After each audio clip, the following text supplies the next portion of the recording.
ಎಲ್ಲರಿಗೂ ನಮಸ್ಕಾರ. ಸಾಹಿತ್ಯ ಚಿಂತನೆಯ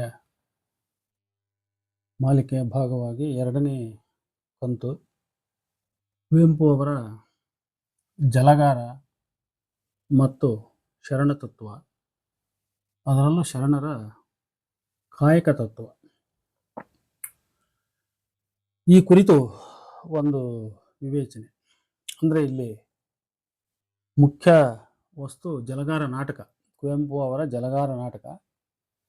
ಜಲಗಾರ ನಾಟಕದ ವಿಮರ್ಶೆಯಲ್ಲಿ ಶರಣರ ಕಾಯಕ ತತ್ವಕ್ಕೆ ಮತ್ತು ಶರಣ ತತ್ವದ ಪ್ರಭಾವ ಕುವೆಂಪುರವರ ಮೇಲೆ ಆಗಿರುವುದರ ಒಂದು ಸುಳುಹನ್ನು ಇಲ್ಲಿ ಹೊರಹಾಕ್ತಕ್ಕಂಥದ್ದು ಈ ಚರ್ಚೆಯ ಮುಖ್ಯ ಉದ್ದೇಶ.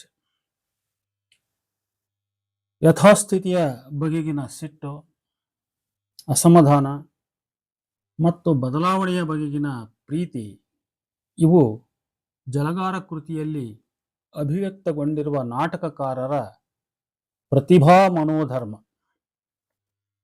ಅಖಂಡ ಸಾಂಸ್ಕೃತಿಕ ರಂಗದ ಅಧಿಪತ್ಯ ಹೊಂದಿದ್ದ ಪುರೋಹಿತಶಾಹಿ ವರ್ಗವು ನೂರಾರು ಮೂಢನಂಬಿಕೆ ಕಂದಾಚಾರಗಳನ್ನು ಸೃಷ್ಟಿಸಿ ಅಂದಿನ ಸಮಾಜದಲ್ಲಿ ಹರಡಿ ಆ ಮೂಲಕ ಶ್ರೀಸಾಮಾನ್ಯರನ್ನು ಶೋಷಿಸುತ್ತಿದ್ದಿತು.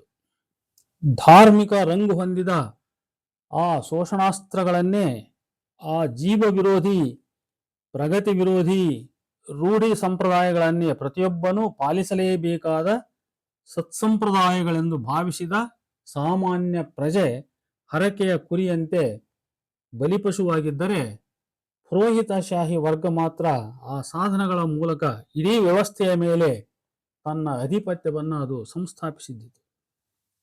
ನಿಜವಾದ ಧರ್ಮವು ವಿರೂಪಗೊಂಡು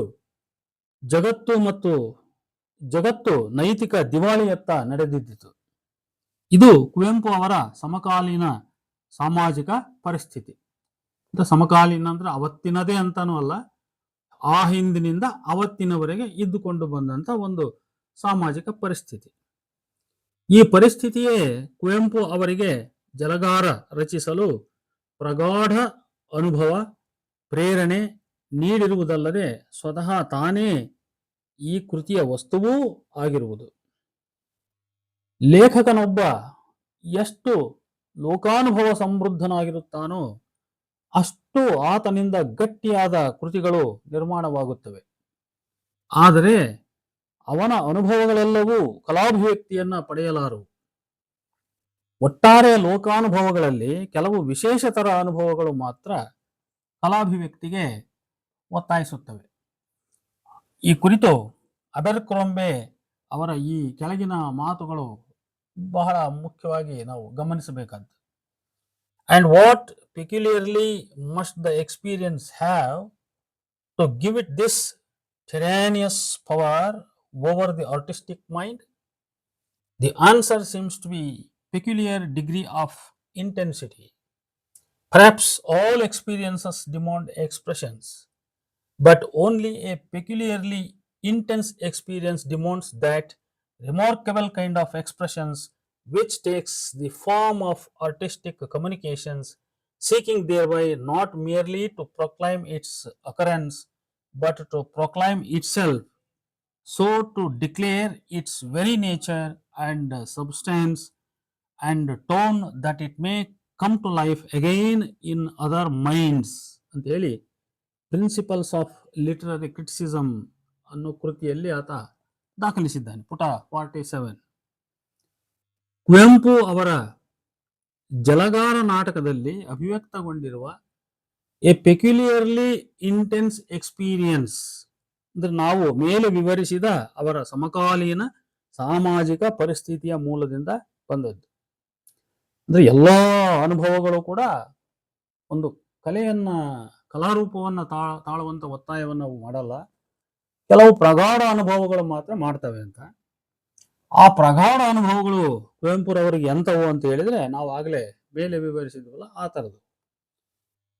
ಪ್ರಕೃತಿ, ಪುರುಷಾರ್ಥ, ಮುಕ್ತಿ, ಇವು ಮೂರನ್ನು ಪರಸ್ಪರ ಸಂಬಂಧದಲ್ಲಿಟ್ಟು ಚರ್ಚಿಸುವ ಕವಿ ನಾಟಕಕಾರರು ಪ್ರಕೃತಿಯನ್ನ ಕೇವಲ ಪ್ರೀತಿಸುವುದಲ್ಲ, ವರ್ಡ್ಸ್ವರ್ತನಂತೆ ಪ್ರಕೃತಿಯಲ್ಲಿ ದೈವ ಶಕ್ತಿಯನ್ನು ಹುಡುಕುವ ಪ್ರಯತ್ನ ನಡೆಸಿದವರು. ಜೋಯಿಸರಿಗೆ ಮೀಸಲಾದ ದೇವಾಲಯದೊಳಗಿನ ಶಿವನಿಗೆ ಪರ್ಯಾಯವಾದ ಶಿವನನ್ನ ಹುಡುಕುವುದು ಕುವೆಂಪು ಅವರಿಗೆ ಅಂದಿನ ಸಾಮಾಜಿಕ ಸಾಂಸ್ಕೃತಿಕ ಪರಿಸ್ಥಿತಿಯ ಹಿನ್ನೆಲೆಯಲ್ಲಿ ಅನಿವಾರ್ಯ ಅನ್ನಿಸಿರಲೂಬಹುದು. ಜ್ಞಾನ ಮಾರ್ಗದಿಂದ ಮುಕ್ತಿ ಪಡೆಯಲಾಗದ ಶೂದ್ರ ಜಗತ್ತು ಭಕ್ತಿ ಮಾರ್ಗಕ್ಕೆ ಶರಣಾದುದು ಇತಿಹಾಸ. ತದ್ವತ್ತು ಶೂದ್ರ ಜಗತ್ತಿನಲ್ಲಿ ತನ್ನನ್ನು ಗುರುತಿಸಿಕೊಂಡ ಕುವೆಂಪು ಕೂಡ ಶ್ರೀಸಾಮಾನ್ಯರಂತೆ ಅಂಧಭಕ್ತಿ ಪರಮಶ್ರೇಷ್ಠ ಮಾರ್ಗವನ್ನು ಹಿಡಿಯದೆ ನಿಸರ್ಗದೊಳಗೆ ದೇವರನ್ನ ಹುಡುಕುತ್ತಾ ಹೊರಟು ನಿಸರ್ಗ ಮತ್ತು ದೇವರು ಪರಸ್ಪರ ಅಭೇದ್ಯ ಎಂದು ಪ್ರತಿಪಾದಿಸಿ ವೈದಿಕರ ಗೊಡ್ಡು ಆಚರಣೆಗಳಿಗೆ ಬದಲು ಶರಣರ ಕಾಯಕ, ಅಂತರಂಗ ಬಹಿರಂಗ ಶುದ್ಧೀ ಧರ್ಮವನ್ನು ಎತ್ತಿ ಹಿಡಿದು ಆ ಮೂಢಾಚಾರದ ಜಾಲವನ್ನು ತೊರೆದು ಹೊರಬರುವಂತೆ ಜನರಿಗೆ ಅವರು ಕರೆ ನೀಡಿದ್ದಾರೆ. ನಾಟಕದಲ್ಲಿ ವೈದಿಕರ ಧಾರ್ಮಿಕ ಡಂಬಾಚಾರ, ಮೂಢನಂಬಿಕೆ ಕುರಿತಾದ ಚರ್ಚೆಯು ಒಂದು ಧರ್ಮ ಸಿದ್ಧಾಂತದ ಪ್ರತಿಪಾದನೆಯ ಸ್ವರೂಪ ಪಡೆಯುವುದರಿಂದ ಇದು ಕಾವ್ಯ ರೂಪದ ಒಂದು ವೈಚಾರಿಕ ನಾಟಕ, ಅಂದ್ರೆ a drama of ideas in poetic form ಎಂದು ಕರೆಯಬೇಕಂತ ನನಗೆ ಅನಿಸ್ತದೆ. A drama of ideas in poetic form, ಇದೊಂದು ವೈಚಾರಿಕ ನಾಟಕ, ಕಾವ್ಯ ರೂಪದಲ್ಲಿರ್ತಕ್ಕಂಥ ಒಂದು ವೈಚಾರಿಕ ನಾಟಕ ಅಂತ. ಕುವೆಂಪು ಅವರು ತಮ್ಮ ಐಡಿಯಾಗಳನ್ನ ಲೋಕಕ್ಕೆ ಸಂವಹನಿಸಲು ಈ ನಾಟಕ ಎಂಬ ಕಲಾ ಮಾಧ್ಯಮವನ್ನು ಬಳಸಿಕೊಂಡಿದ್ದಾರೆ. ಇವರಿಗೆ ಕಲೆಗಿಂತ ಅಥವಾ ಕಲೆಯಲ್ಲಿ ಅನಾವರಣಗೊಳ್ಳುವ ಬದುಕಿಗಿಂತ ಆ ಕಲಾ ಮಾಧ್ಯಮದಲ್ಲಿ ಮೂಡುವ ಬದುಕಿನ ಮೂಲಕ ಅವರು ಲೋಕಕ್ಕೆ ಏನು ಹೇಳಬೇಕಾಗಿದೆಯೋ ಆ ನಿರ್ದಿಷ್ಟ ವಿಚಾರಗಳ ಸಂವಹನವೇ ಅತಿ ಮುಖ್ಯವಾಗುವುದರಿಂದ ಲೇಖಕರ ಈ ಉದ್ದೇಶವು ಅಂದ್ರೆ ಇಂಟೆನ್ಷನ್ ಇಲ್ಲಿ ತನ್ನದೇ ಆದ ಇತಿಮಿತಿಗಳನ್ನು ಅದು ಸೃಷ್ಟಿಸುತ್ತದೆ. ಇಲ್ಲಿಯ ಬದುಕು ನೈಜವಾಗಿ ಅನಾವರಣಗೊಳ್ಳದೆ ಕೃತಕವಾಗಿ ತೋರುತ್ತದೆ. ಸನ್ನಿವೇಶಗಳು ಸಹಜ ಬದುಕಿನಿಂದ ಹೊಮ್ಮಿದ ಸನ್ನಿವೇಶಗಳು ಅನ್ನಿಸದೆ ಕೃತ್ರಿಮ ಅನ್ನಿಸುತ್ತವೆ. ಪಾತ್ರಗಳು ನಾಟಕಕಾರನ ಕೈಗೊಂಬೆಗಳಾಗುತ್ತವೆ. ನಾಟಕಕಾರರು ಸಂದರ್ಭವೊಂದು ಬೇಡುವ ಪಾತ್ರಗಳನ್ನು ಆಗಲೇ ಸೃಷ್ಟಿಸಿ ಆ ಉದ್ದೇಶ ತೀರಿದೊಡನೆ ಅವನ್ನ ಒದ್ದೋಡಿಸಿಬಿಡುತ್ತಾರೆ. ಹಾಗಾಗಿ ನಾಟಕ ಒಟ್ಟಿನ ಪರಿಣಾಮದಲ್ಲಿ ರಿಯಲಿಸ್ಟಿಕ್ ಅನ್ನಿಸುವುದಿಲ್ಲ. ಇದೇ ವಸ್ತುವನ್ನ ಕಾವ್ಯ ಭಾಷೆಗೆ ಬದಲು ಗದ್ಯ ಭಾಷೆ ಪ್ರಯೋಗಿಸಿ ಸನ್ನಿವೇಶ, ಪಾತ್ರ ಎಲ್ಲವನ್ನು ಹೆಚ್ಚು ವಾಸ್ತವಿಕ ಎನ್ನುವ ರೀತಿಯಲ್ಲಿ ಚಿತ್ರಿಸಿದ್ದರೆ ಸಾಹಿತ್ಯಾಭ್ಯಾಸಿಗಳು ಮತ್ತು ಪಂಡಿತ ಲೋಕಕ್ಕೆ ಮಾತ್ರ ಮೀಸಲಾದ ಈ ನಾಟಕ ಜನಸಾಮಾನ್ಯರನ್ನು ಕೂಡ ಇದು ತಲುಪಬಹುದಿತ್ತು. ಹಾಗಾಗಲು ಕಾರಣವೂ ಇದೆ. ವಸ್ತುವು ಜನಸಾಮಾನ್ಯರ ಬದುಕಿನ ಅಂಗಳದಿಂದ ಪಡೆದದ್ದಾಗಿದ್ದರೂ ಕೂಡ ಕುವೆಂಪು ಅವರು ಆ ಜನಸಾಮಾನ್ಯರನ್ನು ತಮ್ಮ ಸೃಜನಾ ಹಂತದ ಸಂವಹನ ಪ್ರಕ್ರಿಯೆಯಲ್ಲಿ ಹೊರಗಿಟ್ಟು, ಸೃಜನಾ ಹಂತ ಅಂದ್ರೆ ಈ ಲಿಟರೇಚರ್ ಹುಟ್ಟುವಂತ ಆ ಪ್ರಕ್ರಿಯೆಯಿಂದ ಹೊರಗಿಟ್ಟು ವೈದಿಕ ಹಾಗೂ ಪಂಡಿತ ಜಗತ್ತನ್ನು ತಮ್ಮ ಸಂವಹನದ ಪಾಲುದಾರರನ್ನಾಗಿ ಇಟ್ಟುಕೊಂಡಿರುವುದರಿಂದಾಗಿಯೇ ಈ ನಾಟಕವು ಕಾವ್ಯ ರೂಪ ಮತ್ತು ಕಾವ್ಯ ಭಾಷೆಯನ್ನ ಪಡೆದುಕೊಂಡಿದೆ. ಅಂದರೆ ವೈದಿಕರ ವರ್ಣನೀತಿ, ದಬ್ಬಾಳಿಕೆಗೆ ತುತ್ತಾದ ಜಗತ್ತಿನ ತಳಮಳ ಮತ್ತು ಆ ನೀತಿಯ ವಿರುದ್ಧ ಪ್ರತಿಭಟನೆ ಇದು ನಾಟಕದ ಹೃದಯಸ್ಥಾಯಿಯಾದ ವಿಷಯವಾಗಿದ್ದರೂ ಕುವೆಂಪು ಅವರು ಯಜಮಾನ ಸಂಸ್ಕೃತಿಯ ನೇತಾರರ ಮನ ಪರಿವರ್ತಿಸುವ ಸಲುವಾಗಿ ಅವರನ್ನ ತಮ್ಮ ಮುಂದೆ ಅಮೂರ್ತವಾಗಿ ಕೂರಿಸಿಕೊಂಡು ಅವರಿಗೆ ಮಾನಸಿಕವಾಗಿ ಮುಖಾಮುಖಿಯಾಗಿ ಅವರೊಂದಿಗೆ ನಾಟಕದ ಮೂಲಕ ಮಾತಾಡುತ್ತಿರುವುದರಿಂದ ಅಥವಾ ಒಂದೇ ಮಾತಿನಲ್ಲಿ ನಾಟಕವನ್ನು ಆ ಯಜಮಾನ ಸಂಸ್ಕೃತಿಯ ನೇತಾರರನ್ನು ಕುರಿತೇ ಬರೆದಿರುವುದರಿಂದ, ಅಂದ್ರೆ ಅವರೊಂದಿಗೆ ಅವರು ಒಂದು ಅಮೂರ್ತ ಸಂಭಾಷಣೆಯಲ್ಲಿ ತೊಡಗಿದ್ದಾರೆ ಅನ್ನೋದ್ರ ಅರ್ಥ. ಇನ್ನೊಂದು ಸುಲಭವಾದ ಅರ್ಥ ಏನಂದ್ರೆ ಅವ್ರನ್ನ ಉದ್ದೇಶಿಸಿ ಈ ನಾಟಕವನ್ನು ಅವರು ಬರೆದಿರುವುದರಿಂದ ನಾಟಕವು ಹೆಚ್ಚು ಅವಾಸ್ತವ ಮತ್ತು ಶಿಷ್ಟ ಮಾದರಿಯದ್ದಾಗಿದೆ ಅಂತ ನನಗನ್ನಿಸ್ತದೆ. ನೋಡಿ, ಉಷಾಕಾಲ, ಭೂದೇವಿ ಉಷೆಗೆ ಆಹ್ವಾನ ನೀಡುವ ಮೂಲಕ ನಾಟಕ ಪ್ರಾರಂಭವಾಗುತ್ತದೆ. ಭೌತಿಕ ಜಗದ ಕತ್ತಲು ಹರಿದು ಆಗಲೇ ಬೆಳಕು ಮೂಡಿದ ಸ್ಥಿತಿಯಲ್ಲಿ ನಾಟಕ ಆರಂಭವಾದರೂ ಸಹ ನಾಟಕದ ಕೇಂದ್ರ ವ್ಯಕ್ತಿ ನಾಟಕಕಾರರ ಮೌತ್ ಪೀಸ್ ಆದಂಥ ಜಲಗಾರ ಮಾತ್ರ ತಮಾವೃತ್ತವಾದ ಜಗತ್ತಿನಲ್ಲಿದ್ದಾನೆ ಅವನು.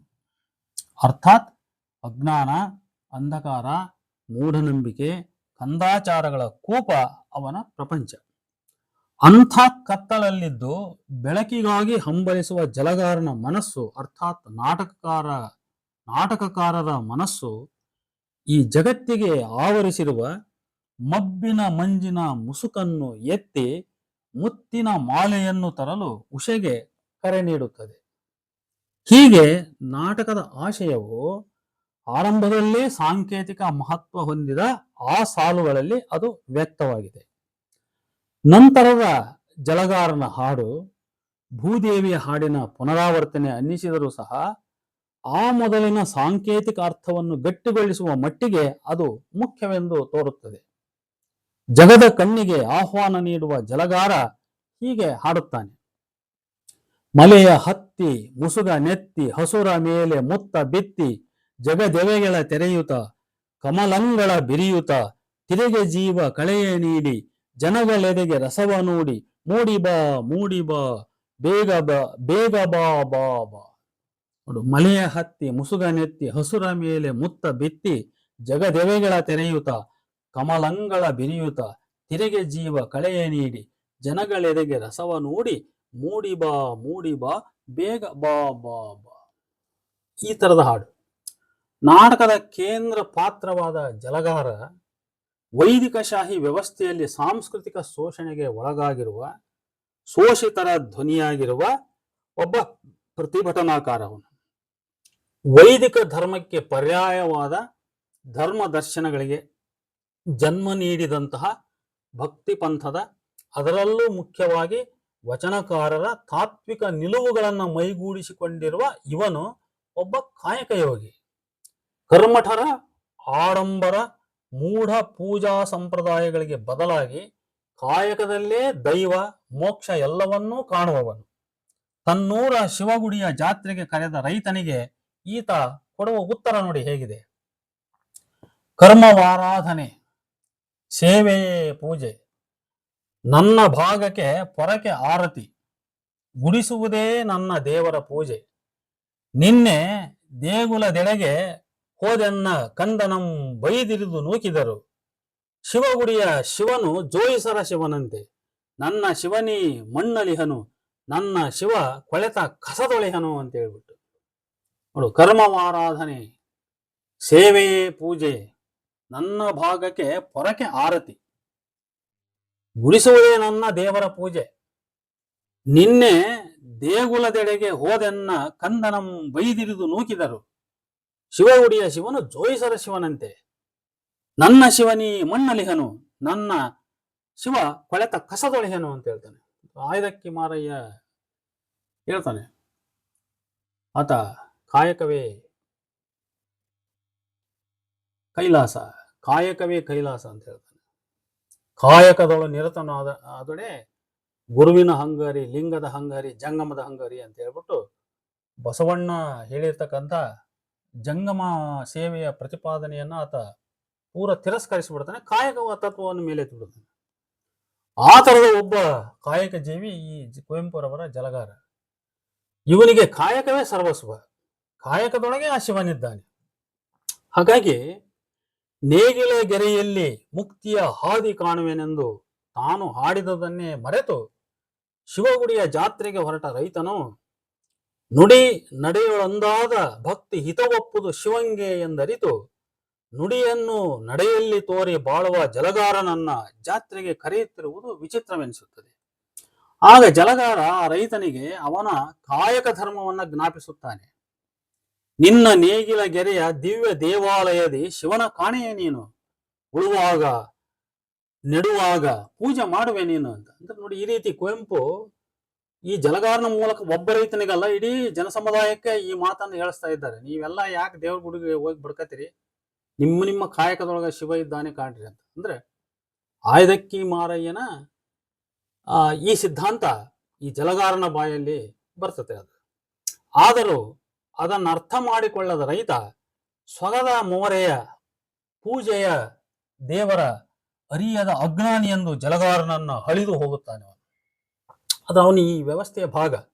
ಈ ರೈತ ನಮ್ಮ ದೇಶದ ಸನಾತನಿ ಸಂಪ್ರದಾಯದ ಪ್ರಭಾವದಲ್ಲಿ ಬೆಳೆದು ಬಾಳುವ ಸಾಮಾನ್ಯ ವರ್ಗದ ಒಬ್ಬ ಪ್ರತಿನಿಧಿ. ಆದರೆ ಅವನು ಅನ್ಯ ವಿಚಾರಗಳ ಪ್ರಭಾವಕ್ಕೆ ಒಳಗಾಗಿ ಆ ಸಂಪ್ರದಾಯಗಳನ್ನು ಧಿಕ್ಕರಿಸಿ ಹೊರಹೋಗಿ ಅಲ್ಲಿ ಬಾಳಲಾಗದೆ ಪುನಃ ಮತ್ತೆ ತನ್ನ ಹಿಂದಿನ ಬದುಕನ್ನೇ ಒಪ್ಪಿಕೊಂಡವನಂತೂ ಅಲ್ಲ. ಹೀಗಿದ್ದರೂ ಆಶ್ಚರ್ಯವೆನ್ನುವಂತೆ ಈ ಮಾತುಗಳು ಅವನ ಬಾಯಿಂದ ಬೀಳುತ್ತವೆ. ನೇಗಿಲಗೆರೆಯೇ ತೋರುವುದೆನಗೆ ಮುಕ್ತಿಯ ಹಾದಿಯನು, ನೇಗಿಲಗೆರೆಯೇ ತೋರುವುದೆನಗೆ ಮುಕ್ತಿಯ ಹಾದಿಯನು, ವೇದಗಳೆಲ್ಲ ನೆಗೆದರಿಯದ ಅಂತ್ಯದ ಹಾದಿಯನು, ನನ್ನಿಯ ನರಿಯುವೆ ಕರ್ಮದಲ್ಲಿ ಸೊಗವನು ಕಾಣುವೆ ಧರ್ಮದಲ್ಲಿ. ನೋಡಿ, ಕೈಯಲ್ಲಿ ಕಾಯಿ ಕರ್ಪೂರಾದಿ ಸಾಮಗ್ರಿ ಹಿಡಿದು ಜಾತ್ರೆಗೆ ನಡೆದ ಇವನ ಬಾಯಲ್ಲಿ ಹೊರಬರುವ ಆ ನುಡಿಗಳು ನುಡಿ ನಡೆಯ ನಡುವಿನ ಒಂದು ವೈರುಧ್ಯವನ್ನು ಎತ್ತಿ ತೋರಿಸುವ ಮೂಲಕ ಅವನನ್ನ ಆಬ್ಜೆಕ್ಟ್ ಆಫ್ ರೈಡಿಕುಲ್ ಆಗಿಸುತ್ತವೆ. ಅವನೊಂದು ಅಪಹಾಸ್ಯದ ವಸ್ತುವಾಗಿಬಿಡ್ತಾನೆ. ಅಲ್ಲಿ ಸೋಜಿಗವೆಂದರೆ ಭಾರತದ ಬೆನ್ನೆಲುಬು ರೈತ. ಅವನ ಆರ್ಥಿಕ ಬದುಕೆ ಈ ದೇಶದ ಸಂಸ್ಕೃತಿ, ರಾಜಕಾರಣ ಇತ್ಯಾದಿ ಮೇಲಂತಸ್ತಿಗೆ ಅಡಿಪಾಯ. ಅಂದ್ರೆ ಅವನೇ ಬೇಸ್ ಸ್ಟ್ರಕ್ಚರ್ ಎಂಬ ಮಾರ್ಕ್ಸ್ವಾದಿ ವಿಶ್ಲೇಷಣೆ ಇಂಥ ಆಷಾಢಭೂತಿ ರೈತನಲ್ಲಿ ಕಾಣುವುದು. ನನ್ನವರ ಬಲದಿಂದಲೇ ದೊರೆಗಳಾಳಿದರು. ನೋಡು, ಅವನ ಬಾಯಿಗೆ ಇಂಥ ಮಾತುಗಳು ಬರ್ತವೆ. ನನ್ನವರ ಬಲದಿಂದಲೇ ದೊರೆಗಳಾಳಿದರು ಬಾಳಿದರು, ರಣವೀರರಿಗಳನ್ನು ಹೂಳಿದರು, ಕಬ್ಬಿಗರು ನಲುಗಬ್ಬಗಳ ಬರೆದು ಹಾಡಿದರು, ಶಿಲ್ಪಿಗಳು ಕಲ್ಲಿನಲ್ಲಿ ಕಥೆಗಳನ್ನು ಕೆತ್ತಿದರು ಅಂತ. ಆ ಪುಣ್ಯಾತ್ಮ ರೈತನ ಬಾಯಿಯಲ್ಲಿ, ಅಂಥ ವೈರುಧ್ಯಾತ್ಮಕ ವ್ಯಕ್ತಿತ್ವದ ಬಾಯಿಯಲ್ಲಿ ಇಂಥ ಮಾರ್ಕ್ಸ್ವಾದಿ ಸಿದ್ಧಾಂತದ ಮಾತುಗಳು ಬರ್ತವೆ.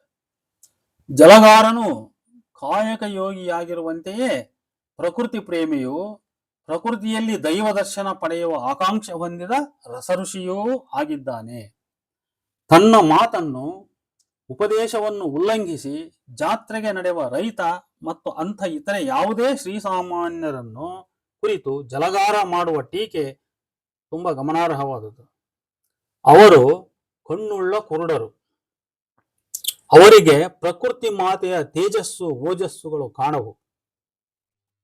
ಅವಳೆಲ್ಲ ಅಂತರ್ಗತವಾಗಿರುವ ಶಕ್ತಿ ಅವರ ಅರಿವಿಗೆ ಬಾರದು. ಬನದ ಕೆಂದಳಿರಲ್ಲಿ ಬಗ್ಗಿಸುವ ಕೋಗಿಲೆಯೇ, ನಿನ್ನ ಪುಗಿಲಿಂಚರದಿ ಪರಮವಾಣಿಯ ಕೇಳದವೆಗೆ ಕಿವಿಯಿದ್ದರೇಂ? ಎಲೆ ರಮ್ಯ ವನಗಳಿರ ನಿಮ್ಮ ಸೌಂದರ್ಯದಲ್ಲಿ ಪರಮಾತ್ಮನಂ ಕಾಣದವಗಿದ್ದರೇಂ ಕಣ್ಣೆರಡು? ಜಗದ ದೇಗುಲದಲ್ಲಿ ಜಗದುದಯ ಕಾರಣನ ಕಾಣದವನೆಂತು ಕಾಣ್ಬನು ಶಿವನ ಗುಡಿಯಲ್ಲಿ. ಪ್ರಕೃತಿಯಲ್ಲಿ ಶಿವನನ್ನು ಕಾಣದೆ ಹೋದ್ರೆ ಇವನು ಗುಡಿಯಲ್ಲಿ ಎನ್ನೇಲಿ ಶಿವನನ್ನು ಕಾಣ್ಲಿಕ್ಕೆ ಸಾಧ್ಯ ಅಂತ ಕುವೆಂಪುರವರು ಪ್ರಶ್ನೆ ಮಾಡ್ತಾರೆ. ಪ್ರಕೃತಿಯೇ ದೇವಾಲಯ, ಪ್ರಕೃತಿಯ ಪ್ರತಿ ಗರಿಕೆ ಹುಲ್ಲೆಸರೊಳಗೂ ಶಿವನಿದ್ದಾನೆ ಎಂಬುದನ್ನರಿಯದೆ ದೇವಾಲಯಗಳೆಂಬ ಬಂಧೀಖಾನೆಗಳಲ್ಲಿ ಶಿವನನ್ನ ಹುಡುಕುವ ರೈತನಂತಹ ಜನರಿಗೆ ಜಲಗಾರನ ಅಂಥ ಹೀಗಳೆ ಅದು. ಪಕ್ಷಿ ಕಾಶಿಯ ಕವಿ ಮನಸ್ಸು ಇಲ್ಲಿ ಪ್ರತ್ಯಕ್ಷವಾಗಿದೆ. ಹಾಗೆ ಹೀಗಳೆದ ಜಲಗಾರ ತನ್ನ ಕಸಗೂಡಿಸುವ ಕಾಯಕ ಮಾಡುತ್ತಾ ಮುನ್ನಡೆಯುತ್ತಾನೆ. ಮುಂದೆ ಪಾರ್ವರಿಯರು ಬರುತ್ತಾರೆ, ಹಾಡು ಕೇಳಿ ಮೆಚ್ಚುತ್ತಾರೆ. ಮಧುರತಮ ಗಾಯನವು ಆ ಮೂಲತಮ ಹೃದಯದಿಂದಲೇ ಬಂದಿರಬೇಕೆಂದು ತೀರ್ಮಾನಿಸಿ ತಿಳಿಯ ಬಯಸುತ್ತಾರೆ. ಆ ಮೂಲತಮ ಹೃದಯ ಜಲಗಾರನನ್ನು ಸಂಧಿಸುತ್ತಾರೆ. ಕಾಯಕ ಯೋಗಿ, ಪ್ರಕೃತಿ ಪ್ರೇಮಿಯಾದ ಜಲಗಾರನು ಕವಿಯೂ ಹೌದು ಎಂಬುದು ಈ ಸಂದರ್ಭದಲ್ಲಿ ನಾವು ಗಮನಿಸಬೇಕಂದ್ರೆ ಐಡೆಂಟಿಫಿಕೇಶನ್, ಕುವೆಂಪು ಮತ್ತು ಜಲಗಾರನಿಗಿರುವ ಒಂದು ಐಡೆಂಟಿಫಿಕೇಶನ್. ಸರ್ವಶ್ರೇಷ್ಠವಾದುದನ್ನ ಸವರ್ಣೀಯನು ಮಾತ್ರ ಹೊಂದಿರಬಲ್ಲ ಎಂಬ ಪೂರ್ವಗ್ರಹ ಪೀಡಿತರಾದ ಈ ಪಾರ್ವರು ಹಾಡಿದವನು ಜಲಗಾರ ಎಂಬ ವಾಸ್ತವ ತಿಳಿದೊಡನೆ ಅತೃಪ್ತರಾಗಿ ಬಿಡುತ್ತಾರೆ. ಯಾವ ಬಾಯಿಗಳು ಈ ಮೊದಲು ಹಾಡು ಕೇಳಿ ಬಾಯಿ ತುಂಬ ಶ್ಲಾಘನೆ ಸುರಿಸಿದ್ದವೋ ಈಗ ಅವೇ ಬಾಯಿಗಳೇ ತೆಗಳೆ ಉಗುಳುತ್ತವೆ. ಏಕೆಂದರೆ ಹಾಡಿನ ಕವಿ ಒಬ್ಬ ಶೂದ್ರ, ಒಬ್ಬ ಪಾರ್ವ ಅವನಂತೆ ಬರಿಯ ಸಟೆ ಎಂದು ಒಬ್ಬ ಹೀಗಳೆದರೆ, ಮತ್ತೊಬ್ಬ ಪಾರ್ವ ಗಾನದೇವಿಯು ಹೀನ ಜಲಗಾರನ ಒಲಿಯುವಳೆ ಎಂದಿಗೂ ಇಲ್ಲ ಎನ್ನುತ್ತಾನೆ. ಮತ್ತೆ ಮೊದಲನೇ ಪಾರ್ವ ಶೂದ್ರರೋಳ್ ಕವಿವರ್ಯ ಹೃದಯಿಸುವರೇ, ಹಾಗೆಯೇ ಪಂಡಿತರ್ ಶಿಲ್ಪಿಗಳ್ ಈ ಶೂದ್ರ ಜಾತಿಯಲ್ಲಿ ಇಂಥರೆಲ್ಲ ಹುಟ್ಟಲಿಕ್ಕೆ ಸಾಧ್ಯವೇ ಅಂತ. ಅವನಷ್ಟೇ ಇಂಪಾಗಿ ಹಾಡಲಿ, ಅವನೆಷ್ಟೇ ಹಿಂಪಾಗಿ ಹಾಡಲಿ ಅವನನ್ನ ಗುಡಿಯ ಬಳಿ ಬಿಟ್ಟುಕೊಳ್ಳಲಾಗದು ಎಂಬ ತೀರ್ಮಾನದೊಂದಿಗೆ ಅವರು ಆ ಪಾರ್ವರು ನಡೆಯುತ್ತಾರೆ. ಕಾಯಕ ಯೋಗಿ ಜಲಗಾರ ಇವರನ್ನ ನೋಡಿ ನಗುತ್ತಾನೆ. ಅವನು ಈ ಪಾರ್ವರು ಜಲಗಾರನ ಬಗ್ಗೆ ತೋರುವ ಮಾತ್ಸರ್ಯವು ಅಂದಿನ ವೈದಿಕ ಸಮಾಜವು ಕುವೆಂಪುರವರ ಬಗ್ಗೆ ತೋರಿರಬಹುದಾದ ಮಾತ್ಸರ್ಯದ ನೇರ ಅಭಿವ್ಯಕ್ತಿ ಎಂಬುದನ್ನ ಸಾಹಿತ್ಯೇತಿಹಾಸಕಾರ ತಾಸು ಶ್ಯಾಮರಾಯರು ಲಂಕೇಶ್ ಪತ್ರಿಕೆಗೆ ನೀಡಿದ ಸಂದರ್ಶನದಲ್ಲಿ ನುಡಿದ ಈ ನುಡಿ ಕುವೆಂಪು ಕುರಿತು ಅಂದಿನ ವೈದಿಕ ಸಮಾಜಕ್ಕೆ ಹೊಟ್ಟೆ ಕಿಚ್ಚಿತ್ತು ಅನ್ನೋ ಮಾತು ಸಮರ್ಥಿಸುತ್ತದೆ. ಯಾಕಂದ್ರೆ ಇಲ್ಲಿ ಹೆಚ್ಚು ಕಡಿಮೆ ಈ ಜಲಗಾರ ನಾಟಕ ಕುವೆಂಪುರವರು ತನ್ನ ಜೀವನದ ಬದುಕಿನ ಪರಿಸ್ಥಿತಿಯ ಮೇಲೇನೆ ಬರೆದಂತ ನಾಟಕ ಇದು. ಆ ಜಲಗಾರ ಆ ಕುವೆಂಪುನೇ ಅವರು. ಈ ನಾಟಕದ ಮುಂದಿನ ಘಟನೆಗಳು ಇತರೆ ಅವೈದಿಕ ಪಾತ್ರಗಳನ್ನ ಪರಿಚಯಿಸುತ್ತವೆ. ಒಂದೊಂದು ಪಾತ್ರವು ಅಂದಿನ ಸಮಾಜದ ಬೇರೆ ಬೇರೆ ಸಾಮಾಜಿಕ ಸಾಂಸ್ಕೃತಿಕ ಹಿನ್ನೆಲೆಯ ವ್ಯಕ್ತಿತ್ವವನ್ನ ಪ್ರತಿನಿಧಿಸುತ್ತದೆ. ಎಲ್ಲವೂ ಒಟ್ಟಾರೆ ಅಂದಿನ ಸಮಾಜದ ಜನಸಾಮಾನ್ಯರನ್ನ ಪ್ರತಿನಿಧಿಸುತ್ತವೆ. ಮೊದಲಿಗೆ ಯುವಕನೊಬ್ಬ ಜಾತ್ರೆಗೆ ಹೋಗಲೆಂದೇ ಬರುತ್ತಾನೆ. ಇವನ ದೃಷ್ಟಿ ಧೋರಣೆಗಳಲ್ಲಿಯ ವೈರುಧ್ಯತೆ ಗಮನಾರ್ಹ. ಇವನು ಪ್ರಕೃತಿಯಲ್ಲಿ ಪರಮಾತ್ಮನ ಮಹಿಮೆ ಕಂಡು ಕೌತುಕಗೊಂಡವನು, ಜಲಗಾರನ ಬಗ್ಗೆ ಮರುಕವುಳ್ಳವನು. ಆದರೆ ಜಲಗಾರನಂಚೆ ಜಾತ್ರಾದ್ವೇಷಿ ಅಲ್ಲ. ಇವನು ಇತರೆಲ್ಲ ಶ್ರೀಸಾಮಾನ್ಯರಂತೆ ಒಬ್ಬ ಜಾತ್ರಾ ಪ್ರೇಮಿ, ದೇಗುಲ ದೈವದ ಭಕ್ತ. ಜಲಗಾರನ ಕಾಯಕ ನಿಷ್ಠೆಗೆ ಮಾರು ಹೋಗಿ ಕಾಣದಂತೆ ಅವನಿಗೆ ಕೈ ಮುಗಿದು ಭಕ್ತಿ ಪ್ರದರ್ಶಿಸುವ, ವ್ಯಕ್ತಿ ಪೂಜೆ ಮೆರೆವ ಇವನು ಒಬ್ಬ ಅಂಧಭಕ್ತ ಹುಂಬ ಅಂತ ನಾವು ಅನ್ಬಹುದು. ಅಂದ್ರೆ ಒಬ್ಬ ನಮ್ಮ ಸಾಮಾನ್ಯ ಸಮಾಜದಲ್ಲಿ ಕಾಣ್ತಕ್ಕಂಥ ಒಬ್ಬ ವ್ಯಕ್ತಿ ಅಂತ ಅನಿಸ್ತದೆ. ತದನಂತರ ಕುರುಡ ಹಾಗೂ ಕುಂಟನಾದ ತಿರುಕ ಬರುತ್ತಾನೆ. ಭಿಕ್ಷೆ ಯಾಚಿಸುತ್ತಾ ಬರ್ತಾನೆ ಅವನು. ಆಡಂಬರ ಭಕ್ತಿ, ಧರ್ಮ ಪ್ರದರ್ಶಿಸುವ ವೈದಿಕರು ನಡತೆಯಲ್ಲಿ ಅದೆಷ್ಟು ನಿರ್ದಯಿಗಳು ಎಂಬುದನ್ನ ಎತ್ತಿ ತೋರಿಸಲು ಹೊಸಗುವೆ ವೈದಿಕ ಪಾತ್ರವೊಂದನ್ನ ಇವನೆದುರು ಎಳೆದು ತರುತ್ತಾರೆ ಕುವೆಂಪು. ಮಂತ್ರ ಪಠಿಸುತ್ತಾ ವೇಗವಾಗಿ ಭಟ್ಟನೋರ್ವ ಬರುತ್ತಾನೆ. ತಿರುಕ ಅವನನ್ನ ತಡೆಯುತ್ತಾನೆ. ಕುಪಿತಗೊಂಡ ಭಕ್ತ ತಿರುಕನಿಗೆ, ಮಡಿ ಬಟ್ಟೆ ಮುಟ್ಟುವೆಯ, ಅದಕ್ಕೆ ನಿನ್ನ ದೇವರು ನಿನ್ನ ಕಣ್ಣಿಗಿಸಿದ್ದು, ಹೀಗೆಂದು ಶಪಿಸಿ ನಡೆಯುತ್ತಾನೆ. ಮಾನವತೆಯನ್ನು ಹೊರತಾದುದು, ದಯೆಯಿಲ್ಲದುದು ಧರ್ಮವೇ? ವೇದಾಂತ ಶಿಖಾಮಣಿಯ ಸಂಸ್ಕೃತ ಶ್ಲೋಕ, ವೇಷಭೂಷಣ ಮಡಿವಂತಿಕೆಗಳಲ್ಲಿ ಮೆರೆಯುವ ಧರ್ಮವು ನಡತೆಯಲ್ಲಿ ಮಾಯವಾಯಿತೇಕೆ ಎಂಬ ಪ್ರಶ್ನೆ ಇಲ್ಲಿ ಕಾಡದೆ ಬಿಡುವುದಿಲ್ಲ. ಅಂತರಂಗ ಬಹಿರಂಗಗಳೆರಡೂ ಶುದ್ಧವಿಲ್ಲದ, ನುಡಿ ನಡೆ ಒಂದಲ್ಲದ ವೈದಿಕರು ತೋರಿದ ಇಂಥ ಧರ್ಮ ನಡತೆಯನ್ನೇ ಹೆಚ್ಚು ಕಮ್ಮಿ ಇತರೆಲ್ಲ ಅವೈದಿಕ ಪಾತ್ರಗಳು ಇಲ್ಲಿ ಮೈಗೂಡಿಸಿಕೊಂಡಿವೆ. ಅಂದ್ರೆ ಇಡೀ ಒಂದು ವೈದಿಕರ ಪ್ರಭಾವದಲ್ಲಿ ಇಡೀ ವ್ಯವಸ್ಥೆ ಇದೆ ಅಂತ ಅರ್ಥ ಇದೆ. ನಾಟಕದಲ್ಲಿ ಕುವೆಂಪು ಖಂಡಿತ ಈ ಅಂಶದ ಮೇಲೆ ಹೆಚ್ಚು ಒತ್ತು ನೀಡಿದ್ದಾರೆ. ಇದಕ್ಕೆ ಕಾರಣ ವೈದಿಕರ ಕುಸಂಸ್ಕೃತಿಯ ಗ್ರಹಣದ ಕರಾಳ ಛಾಯೆ ಇಡೀ ಸಮಾಜಕ್ಕೆ ಭೌತಿಕವಾಗಿಯೂ ಆತ್ಮಿಕವಾಗಿಯೂ ಹೇಗೆ ಕವಿದುಕೊಂಡಿದೆ ಎಂಬುದನ್ನು, ಕೋತಿ ತಾನು ಕೆಡುವುದಿರಲಿ ವನವನ್ನೆಲ್ಲ ಕೆಡಿಸಿತು ಎಂಬಂತೆ ತಾನು ಕೆಡುವುದರ ಜೊತೆಗೆ ಇಡೀ ಸಮಾಜವನ್ನೇ ಹೇಗೆ ವೈದಿಕರು ಕೆಡಿಸುತ್ತಾರೆ ಎಂಬುದನ್ನ ಎತ್ತಿ ತೋರಿಸುವುದೇ ಇಲ್ಲಿ ಕುವೆಂಪುರವರ ಉದ್ದೇಶ. ಉದಾಹರಣೆಗೆ ಕುವೆಂಪು ನೀಡುವ ಯುವರೈತ ಹಾಗೂ ಇಬ್ಬರು ತರುಣರ ಕುರಿತು ಸ್ವಲ್ಪ ಹೆಚ್ಚಿನ ವಿವರವನ್ನು ನೋಡಬಹುದು. ಈ ತರುಣರಿಗೆ ರಸಋಷಿ ಧರ್ಮದ ತಾತ್ವಿಕ ತಿರುಳು ಗೊತ್ತಿದೆ. ಜಗವೆಲ್ಲ ದೇವನಿಹ ಗುಡಿ, ಮತದ ಮದ್ಯವ ಕುಡಿದು ಮಂದಿಗೆ ತಲೆ ಕೆಟ್ಟಿದೆ. ಮೊದಲ ಠಕ್ಕನು ಮೊದಲ ಬೆಪ್ಪನಂ ಸಂಧಿಸಲು ಸಂಭವಿಸಿತೆಂಬರೀ ಮತ ಎಂಬ ಮತಿ ವಿಕಾರಂ. ದೊರೆ ಪುರೋಹಿತರ್ ಅವಳಿ ಮೊಲೆಯೂಡಿ ಸಲಹಿದ ರಥಂ. ಮತದ ಮದಿರೆಯ ನೀಂಟಿ ಮಂಕು ಬರೆದಿದೆ ಜನಕ್ಕೆ. ನೋಡು, ತರುಣನ ಈ ನುಡಿಗಳೆಲ್ಲ ರಸಋಷಿಯ ಮನೋಧರ್ಮಕ್ಕೆ ಹಿಡಿದ ಕನ್ನಡಿಯಂತಿವೆ. ಹಾಗೆಲ್ಲ ನುಡಿಯುವ ಆ ತರುಣರು ಶಿವನ ರೂಪ, ಅವನ ಸ್ಥಾನದ ಕುರಿತ ಪೂರ್ವಿಕರ ಹುಚ್ಚು ಕಲ್ಪನೆಗಳನ್ನ ಟೀಕಿಸಿ ನುಡಿಗೂ ನೆಗಳ್ತೆಗೂ ಸಂಬಂಧವೇ ಇಲ್ಲ ಎನ್ನುತ್ತಾರೆ. ಈ ಎಲ್ಲ ಇವರ ನುಡಿಗಳನ್ನ ಕೇಳಿದಾಗ ಎಷ್ಟೊಂದು ಪ್ರೋಗ್ರೆಸಿವ್ ಎಂದು ನಾವು ದಿಗ್ಭ್ರಮೆಗೊಳ್ಳುತ್ತೇವೆ. ಆದರೆ ಇದೇ ಯುವಕರೇ ತಮ್ಮ ಬಳಿ ಧನವಿದ್ದಾಗ್ಯೂ ಭಿಕ್ಷೆ ನೀಡದೆ ತಿರುಕನೊಬ್ಬನನ್ನ ಚಚ್ಚಿ ಅವನ ಕಣ್ಣು ರೆಪ್ಪೆ ಕಿತ್ತು ಹಿಂಸಿಸುವುದರಲ್ಲಿ ಅವನ ರಕ್ಷಣೆಗೆ ಬಂದ ಜಲಗಾರನನ್ನು ಥಳಿಸುತ್ತಾರಲ್ಲದೆ ಜಲಗಾರ ಅವರ ಮೈ ಮುಟ್ಟಿದ್ದಕ್ಕೆ ಕೆಂಡಮಂಡಲವಾಗಿ ಬಿಡುತ್ತಾರೆ. ಹೀಗೆ ವೈದಿಕರ ನಡವಳಿಕೆ ಧರ್ಮಾಚರಣೆಯು ಅವೈದಿಕ ಪಾತ್ರಗಳಲ್ಲಿ ಪುನರಾವರ್ತಿತವಾಗುತ್ತದೆ. ಅವರಿಂದ ಥಳಿಸಿಕೊಂಡ ಜಲಗಾರ ನೊಂದು ಹೀಗೆ ನುಡಿಯುತ್ತಾನೆ: ಶತ್ರುಗಳ ಕಾಟವಾದರೂ ಬೇಕು, ನಮಗಾಗಿ ಮಿತ್ರರೆಂಬವರ ನೆವದಿ ಮರುಕ ತೋರುವ ಜನರ ಕೃತ್ರಿಮದ ನಾಟಕ ಕಾಟ ಮಾತ್ರ ಬೇಡ ಅಂತ. ಅಂದ್ರೆ ಇವರೆಲ್ಲ ನಾಟಕಕಾರರು ಇವರು ಅಂತ. ಮುಂದುವರಿದು ದಯೆಯೇ ಧರ್ಮದ ಮೂಲ ಎಂಬ ರಸಋಷಿಯ ಧರ್ಮ ಸಿದ್ಧಾಂತದ ತಿರುಳನ್ನ ಹೀಗೆ ಪ್ರೇಕ್ಷಕರಿಗೆ ನೀಡುತ್ತಾನೆ: ಹೆರರ ಗೋಳನ್ನು ಕಂಡು ಎದೆ ಬೆಂದು ಬಟ್ಟೆಗೆಟ್ಟೊಬ್ಬನನ್ನು ಕೈ ಹಿಡಿದು ಜೀವನದ ಕರಿಮಣೆಯ ಕತ್ತಲಲ್ಲಿ ಕಿರಣವೊಂದನ್ನು ತಂದು ಭರವಸೆಯ ನೀಯುವಾತನೇ ಋಷಿ. ಅದೇ ಪೂಜೆ, ಅದೇ ಧರ್ಮ, ಯೋಗ, ಭಕ್ತಿ. ಮೇಲಿನ ತರುಣರಿಗೆ ಸಂಬಂಧಿಸಿ ಮತ್ತೊಂದು ವಿಷಯವನ್ನ ನಾವು ಗಮನಿಸಬೇಕು. ಎರಡನೇ ಯುವಕನಲ್ಲಿ ಹಣವಿದೆ. ಹಣದ ಸದ್ದಿನಿಂದ ಅದು ನಮಗೆ ತಿಳಿದು ಬರುತ್ತದೆ. ಆದರೆ ಅವನು ಮೊದಲನೇ ತರುಣನನ್ನ ಭಿಕ್ಷೆ ನೀಡಲು ನಿನ್ನಲ್ಲಿ ಹಣವಿದೆಯೇ ಎಂದು ಕೇಳುತ್ತಾನೆ. ಒಟ್ಟಾರೆ ಠಕ್ಕು, ವಂಚನೆ, ಸ್ವಾಹಿತಕ್ಕಾಗಿ ಅನ್ಯರನ್ನ ಬಲಿ ಕೊಡುವುದು, ನಿರ್ದಯೆ, ನಿಷ್ಕಾರುಣ್ಯ, ಮೂಢಭಕ್ತಿ, ಡಂಬಾಚಾರ ಈ ಎಲ್ಲಾ ಜನಸಾಮಾನ್ಯರನ್ನ ಮುತ್ತಿರುವ ಮಬ್ಬಿನ ಮಂಜಿನ ಮುಸುಕು. ನೋಡಿ, ಇಲ್ಲಿ ಮಬ್ಬಿನ ಮಂಜಿನ ಮುಸುಕು ಅನ್ನೋದು ಒಂದು ಸಾಂಕೇತಿಕ. ಇದು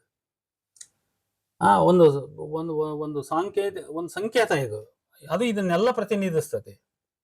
ಈ ಅಂಶವು ಈ ತರುಣರು, ರೈತ ಮುಂತಾದ ಅವೈದಿಕ ಪಾತ್ರಗಳ ನಡವಳಿಕೆಯಲ್ಲಿ ಅದು ಕಂಡುಬರುತ್ತದೆ. ಈ ಮಬ್ಬಿನ ಮಂಜಿನ ಮುಸುಕನ್ನು ಎತ್ತಿ ಜ್ಞಾನದ ಬೆಳಕು ಚೆಲ್ಲಲು ಭೂದೇವಿಯ ಮೂಲಕ ರಸಋಷಿಯ ಹಾಡಿಸಿರುವುದು. ಜಲಗಾರನು ಭಿಕ್ಷುಕ ತರುಣರಿಂದ ಒದಗಿಸಿಕೊಳ್ಳುವ ಘಟನೆಯೇ ಈ ನಾಟಕದ ಕ್ರೈಸಿಸ್.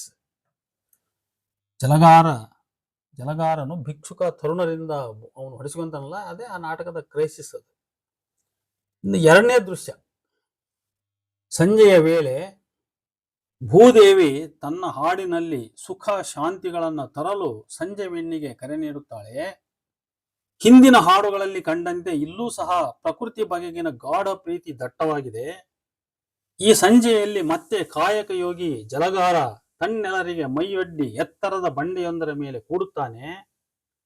ಜಲಗಾರ ಆಶಾವಾದಿ, ವಾಸ್ತವವಾದಿ, ಬಾಳು ಸವಿ ಎಂಬುದ ಜಗಕ್ಕೆ ಸಾರಲು ಚಡಿಕೆಗೆ ಕರೆ ನೀಡುವನು. ಜೀವನದ ಬೇಗೆಯ ತೂರಲು ಮಾರುತನಲ್ಲಿ ಪ್ರಾರ್ಥಿಸುತ್ತಾನೆ.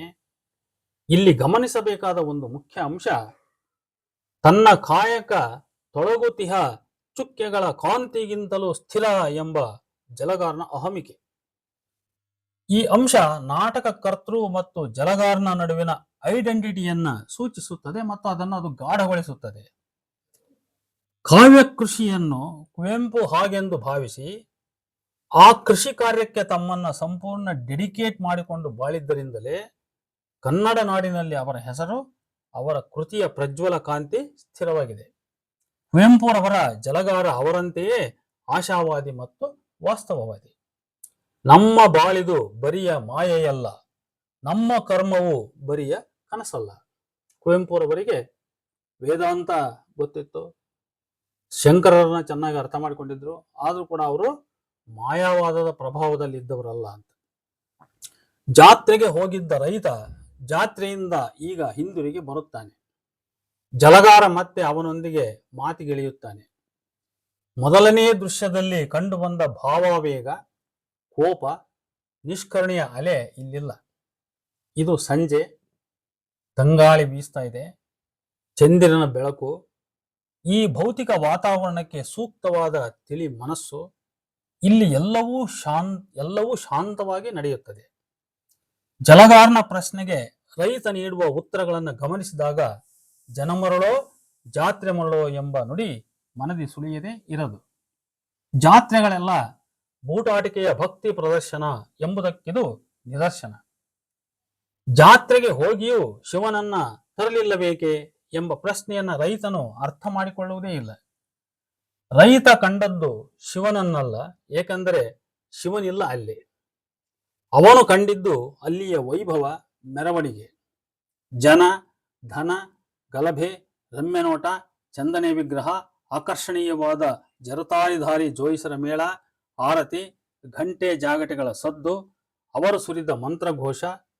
ನೋಡಿ, ಅವನು ಶಿವನನ್ನ ತಂದಿಲ್ಲ, ಬದಲಾಗಿ ಹಣ್ಣು, ಕಾಯಿ, ಕರ್ಪೂರ. ಆದರೂ ಜಲಗಾರನು ರೈತನ ದೃಷ್ಟಿಯಲ್ಲಿ ಮರುಳ, ಹಳ್ಳಿಯ ಗಮಾರ, ಇವನೊಡನೆ ಮಾತು ವ್ಯರ್ಥವೆಂದು ಬಗೆದ ರೈತ ಹೋಗುತ್ತಾನೆ. ನಂತರ ಹಳ್ಳಿ ಹುಡುಗಿಯೊಬ್ಬಳು ಜಾತ್ರೆಯಿಂದ ಬರುತ್ತಾಳೆ. ಇವಳು ಕೃಷಿಕ ಕುಟುಂಬದವಳು. ಇವಳು ಐಡಿಲಿಕ್ ಪ್ರಪಂಚದ, ದೇಶೀಯ ಸಂಸ್ಕೃತಿಯ ಶೋಷಿತ ವರ್ಗದ ಧ್ವನಿ. ವೈದಿಕ ಜಗತ್ತಿನ ವೈಭವೋಪೇತ ಆಷಾಢಭೂತಿತನ ತುಂಬಿದ ನಿರ್ದಯ, ಅಜ್ಞಾನ, ಅಂಧಕಾರಾವೃತ್ತ ಬದುಕಿನ ಪಕ್ಕದಲ್ಲಿ ಸಹ ಅಸ್ತಿತ್ವ ಹೊಂದಿರುವ ದೇಶೀಯ ಶೂದ್ರ ಜಗತ್ತಿನ ಭೀಕರತೆ, ಬರ್ಬರತೆ ಅವಳ ಹಾಡಿನಲ್ಲಿ ನಮಗೆ ದರ್ಶನವಾಗುತ್ತದೆ. ಕವಿದ ಕತ್ತಲೆಯಲ್ಲಿ ಕಿರಣ ಒಂದಿಲ್ಲ, ಅವಳ ಹಾಡಿನ ಕೀ ಸೆಂಟೆನ್ಸ್ ಎನ್ನಬಹುದು ಇದನ್ನು. ಕವಿದ ಕತ್ತಲೆಯಲ್ಲಿ ಕಿರಣ ಒಂದಿಲ್ಲ ಅನ್ನುವಂಥದ್ದು ಆಕೆಯ ಹಾಡಿನ ಒಂದು ಕೀ ಸೆಂಟೆನ್ಸ್. ಜಲಗಾರನ ಹಾಡಿನ ಮಬ್ಬಿನ ಮುಸುಕು, ಈ ಹುಡುಗಿಯ ಹಾಡಿನ ಕವಿದ ಕತ್ತಲೆ ಎರಡೂ ಅಂದಿನ ಶೂದ್ರ ಜಗತ್ತಿನ ಸಾಮಾಜಿಕ ಸ್ಥಿತಿಯೆಡೆಗೆ ಬೊಟ್ಟು ಮಾಡಿ ತೋರಿಸುತ್ತವೆ. ಈ ಹುಡುಗಿಯ ಹಾಡಿನ ಮತ್ತೊಂದು ಪ್ರಮುಖ ಸಾಲು ಹೀಗಿದೆ: ಕಾಯಬಾರದೆ ಬಂದು ಕಾವೆನೆಂದಿಹ ಗೊಲ್ಲ.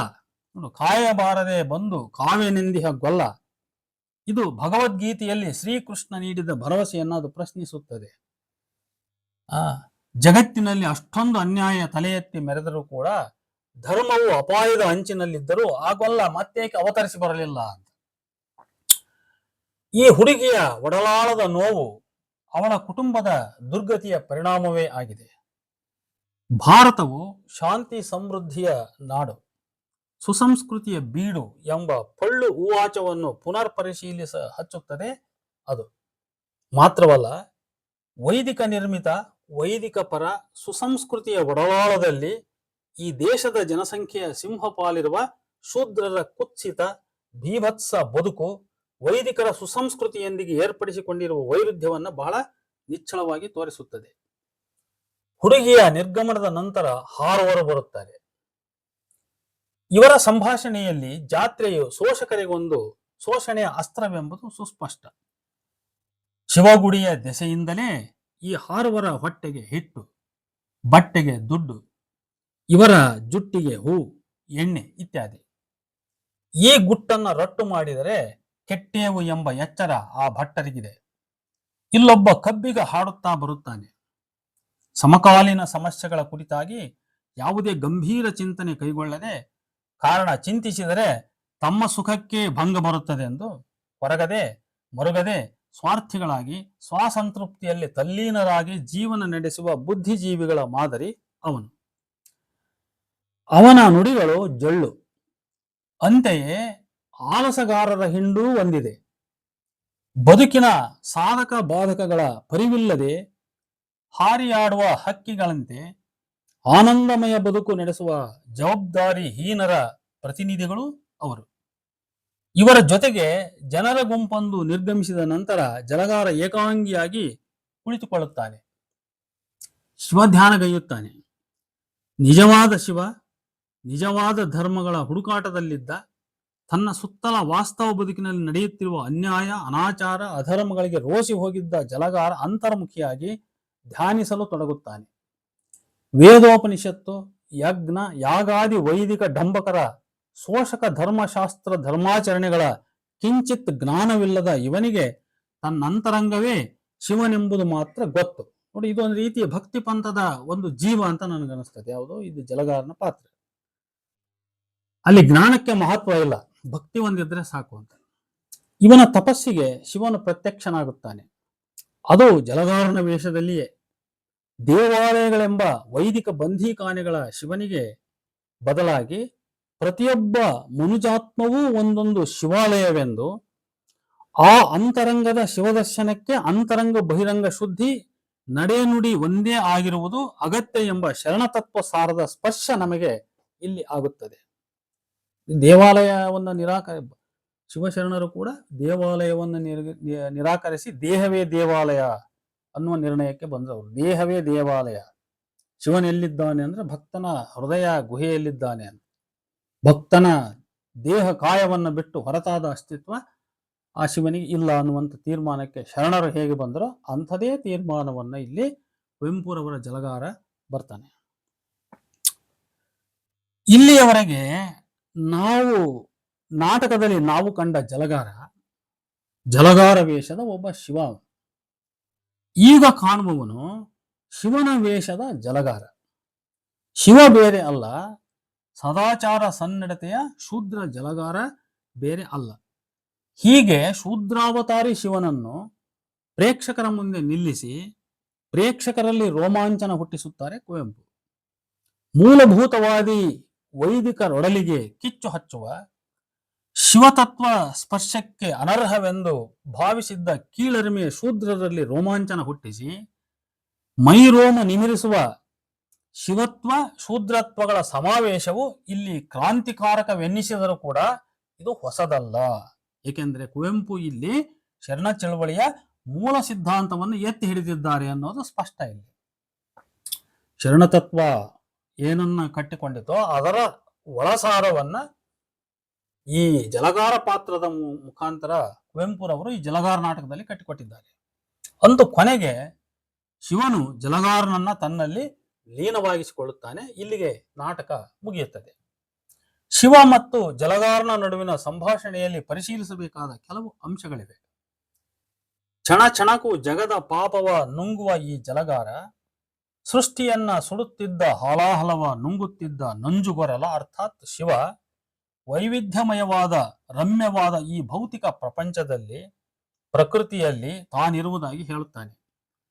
ಈ ವಸ್ತು ಜಗತ್ತು ತನಗೆ ಋಣಿಯಾಗಿದೆ.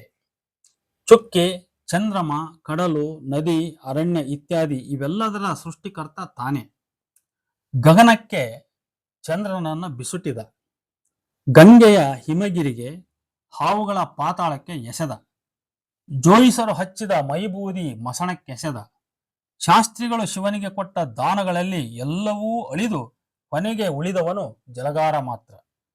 ಈ ಜಲಗಾರನಿಗೂ ಜಲಗಾರ ವೇಷದ ಶಿವನಿಗೂ ಇರುವ ಏಕೈಕ ವ್ಯತ್ಯಾಸ ಎಂದರೆ ಊರ ತೋಟಿ ಈ ಜಲಗಾರ, ಜಗದ ಏಕೈಕ ತೋಟಿ ಆ ಶಿವ.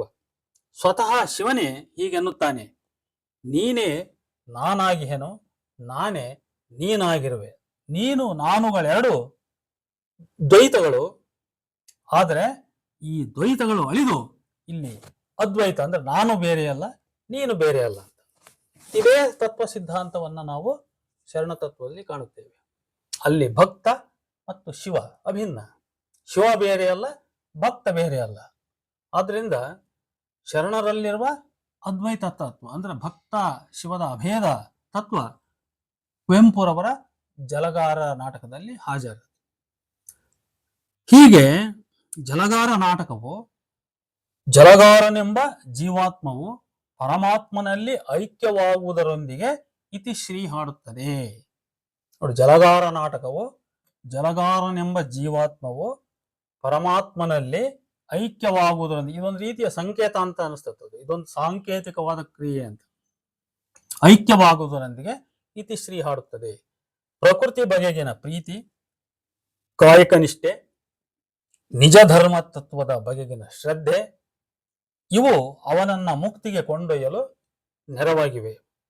ಶೂದ್ರನೆಂಬ ನೆಪವೊಡ್ಡಿ ಶಿವ ಸಾನ್ನಿಧ್ಯ ಪಡೆಯಲು ಶೂದ್ರನಿಗೆ ಅಡ್ಡಲಾಗಿ ವೈದಿಕರು ಕಟ್ಟಿದ ಉಕ್ಕಿನ ಗೋಡೆಯು ಸದಾಚಾರದಿಂದ ಶೂದ್ರ ಗಳಿಸಿದ ಶಿವಾಗ್ನಿಗೆ ಅದು ಕರಗಿ ಹೋಗುತ್ತದೆ.